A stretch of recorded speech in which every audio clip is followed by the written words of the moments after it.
Did Smith & Wesson just release the best pocket carry semi-auto on the market? Is it worth upgrading if you have the original Bodyguard? In today's review, we're going to find out if the new Smith & Wesson Bodyguard 2.0 lives up to the hype. Let's get into it.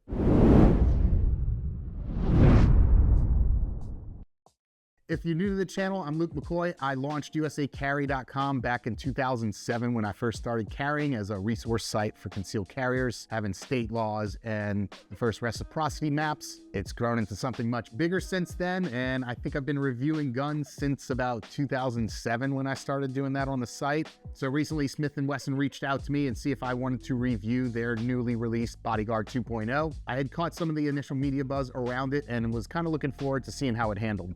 And being such a small gun, I wasn't expecting to be as impressed as I ended up being.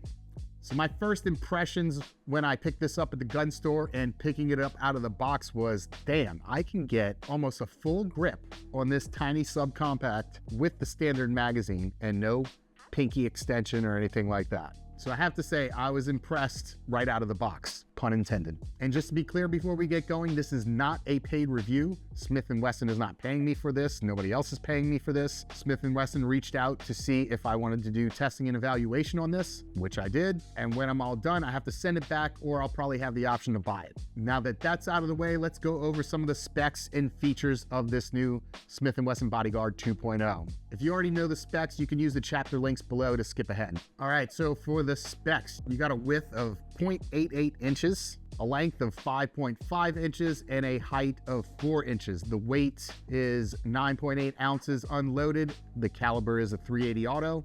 The technical size is a micro, is what they're calling it, so micro compact. I think I might have said subcompact in this review a couple times. Sorry, you can beat me up in the comments. And out of the box capacity is a 10 round magazine, so you've got 10 plus 1, or the extended magazine that gives you 12 plus 1, giving you 13. So there's the extended magazine, and that you can for sure get a full grip on. It has an 18-degree grip angle. The trigger seems to be nice and clean break. No complaints there. It has a nice flat face trigger, which I do like. You've got some nice slide serrations on the front and back of the slides. They extend up to make it easy to rack from wherever you're pulling it. The slide is stainless steel with an Armornite finish, and it has a 2 3/4 inch stainless steel barrel. This has a orange tritium front sight and a U-notch black serrated rear sight. It has an ambidextrous mag release, so you can switch that out to the other side. What I like about it as well, that it has grip texture on the index points on both sides. So when your finger's off the trigger and straight down the frame, you've got a good indexing point right there, which is pretty nice. And then on the other side, you also have the same thing for where your thumb indexes when you're gripping the gun. So as you can see, I can get a really nice full grip on this thing, almost full grip. Again, there it is again with the mag in. I'd say a little more than half of my pinky is on there. So once I get that grip locked in, it's pretty tight. You've got a nice micro dot grip texture on the front and back, and a kind of different grip texture here in the middle. Feels good in the hand, no complaints there. Feel like they did a good job with hitting everything with grip texture. Even your takedown lever, magazine release has a little bit of it on there as well. There's no real hard edges. Everything is rounded pretty good. And that'll come into play later when you see me drawing from the pocket. And I just want to point out again, this undercut that they added makes a huge deal. There's the original Bodyguard stacked up against it. The 2.0 is a little longer, but look at the difference on the trigger guard. You see how I can do this. If I get my full grip here and then place this where those fingers would land, you can see there's no place for my pinky. Take that out and I can get my pinky on there. So just that one little undercut makes a huge difference on this gun. Now, if I'm gonna be pocket carrying this gun, I'm definitely gonna be using a holster. My go-to pocket holster is a Mica holster owned by Robert Mica. They're high quality handmade holsters. And when I placed my order, Robert, the owner, gave me a call and he was asking me my opinion of the new Bodyguard 2.0 because he started seeing orders coming in once they released it. I told him my initial impressions were pretty positive and that I'd send him a link to the review once I was done. And just to be clear, this is not sponsored, but if you're in the market for a good pocket holster, go to micaholsters.com. That's M-I-K-A. And if you already have one, let me know which gun you're carrying in it in the comments. With that said, I did some drawing from my pocket, and as you can see, it was pretty smooth using a few different types of pants and shorts I normally wear. It never got snagged on anything. In some of the footage, you can see me deliberately trying to get it snagged by pulling in different directions instead of taking the easiest route out of my pocket. And no matter which direction I drew from my pocket, I couldn't get it snagged. And that's got a lot to do with the design of the gun. So it doesn't really have edges to be getting snagged on anything. So when I actually have my Micah's holster and I'm drawing with that, it's gonna be a lot smoother. And now to get to the part you've all been waiting for, how did it shoot? All I can say is that I was pleasantly surprised after shooting one magazine out of this thing. I probably had a big smile on my face thinking tiny guns are not supposed to be easy and fun to shoot. But this one was. I can tell you right now that I hated shooting my Ruger LCP, my Ruger LCP2, and if you hate shooting a gun, you're not gonna train with it much. But Smith & Wesson did it. They made a tiny micro compact that you could actually get a full grip on without an extended magazine, depending on how big your hands are. And being chambered in 380, the recoil is very easy to control. Now, I'm sure it'll take me a few trips in range to get used to this tiny gun. This is what I carry, my SIG 365 XL with a Boresight Solutions Filster grip. I'm just used to shooting this gun.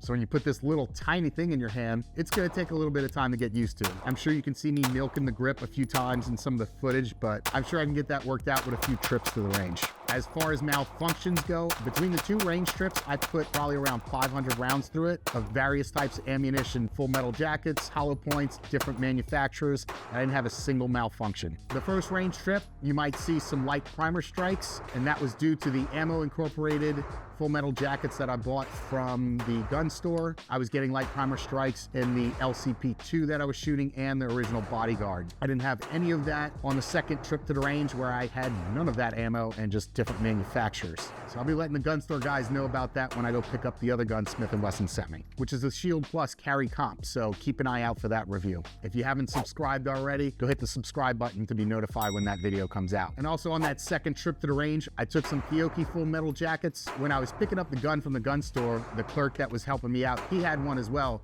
And he was saying he had some malfunctions with Fiocchi ammo and switched to a different brand and then had no issues with it. He was thinking maybe it was a break-in period issue.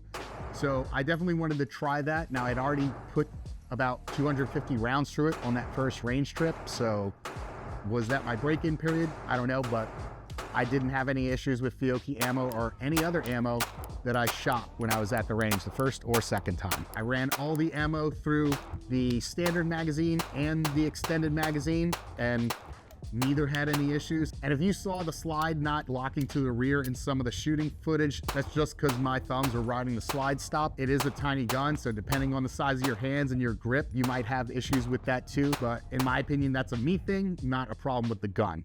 So all in all, this Bodyguard 2.0 ran flawlessly. It's definitely a shooter. It's a fun little gun to shoot, surprisingly. Is it gonna become my new EDC? No, this isn't gonna replace my P365 XL Spectre Comp with a Holosun EPS carry and a Boresight Solutions Filster grip. I love this gun, but I most likely will be buying this gun, and it's definitely going to be added as one of my carry options, specifically pocket carry, once I get my holster in. I'll probably do some short videos once I do get that holster in, so keep an eye out for that. Again, subscribe so you're notified. Now, I'd like to point out that this is not an easy model, which are models that Smith & Wesson makes that are easier to pull back the slide for people with grip issues or arthritis and whatnot. So I was curious to see how my girlfriend's mom was able to pull the slide back, and she still had a little trouble pulling it back. That was her pink LCP2 that I was shooting in the comparisons. She has a little trouble pulling a slide back on that like she did on this one. So just keep that in mind. If you have grip issues or if you have arthritis, just go to a gun store that has one and give it a try. Maybe we'll see an easy version of this Bodyguard 2.0 in the future. And now I'd just like to do a couple comparisons between some guns that I have around here, starting with the OG Bodyguard. So as you can see, it's about the same height once you have that pinky extension on. The 2.0 is just slightly longer. The width is about the same. But again, you're getting 7 rounds versus 11 rounds. Another gun I have around is the Ruger LCP2. So once again, very similar. So a little bit longer, just about the same height, way more grip because of that undercut. And just because I have it here, I've got my SIG 365 XL, obviously longer in length, a little bit longer in height, not taking the red dot into consideration. If I line the undercuts up, it's almost just as much grip as I have on my P365 XL. And this is a pocket carry gun. That's pretty awesome. So to get back to our original questions, is the Smith & Wesson Bodyguard 2.0 the best pocket carry semi-auto on the market? In my opinion, yes. And now that they've come out with this, let's see what everyone else comes out with next. We might be seeing a new round of micro 380s in the next few months, especially around SHOT Show. What firearm manufacturer would you like to see come out with a competitor to the Bodyguard 2.0? Let me know in the comments. I think the Bodyguard 2.0 is a top option for a micro compact that's truly pocket carry friendly. That you can get almost a full-size grip on and holds 11 rounds. Now, I'm still waiting on my Micro holster to come in so I can pocket carry and test this in real world conditions. But from the testing I've done at home and the draws that you were looking for and shooting it, I think this is the ideal choice for pocket carry. It's small, it's slim, it holds 11 rounds. It's a micro compact that's easy to pocket carry that you can actually shoot without sacrificing too much in terms of control and accuracy. Now, is it worth upgrading from the old OG Bodyguard to the new 2.0? Well, that really depends on you. Do you actually carry your Bodyguard, or because it's such a small gun and not fun to shoot, it just stays at home? If so, you might want to go check this one out. If not, and the Bodyguard still works for you and you actually carry it, then cool, carry on. Don't worry about the 2.0. And do you have the budget for an upgrade? I'm not trying to get anybody in debt over the new shiny pistol that's out today. But if it's within your means, I'd recommend going to your local gun store to handle one, or even better, find a gun range that has one to rent so you can actually shoot it. I'm willing to bet you're going to be pleasantly surprised. And if you're still watching this video, thanks for sticking around. If you got something from this video, give us a like. If you didn't, give us a thumbs down. If you want more content like this, gun reviews, I'm doing defensive gun use shorts as well, go ahead and subscribe to the channel. Liking and subscribing really does help channels like ours in the firearms space, so I appreciate it, and I'll see you in the next one.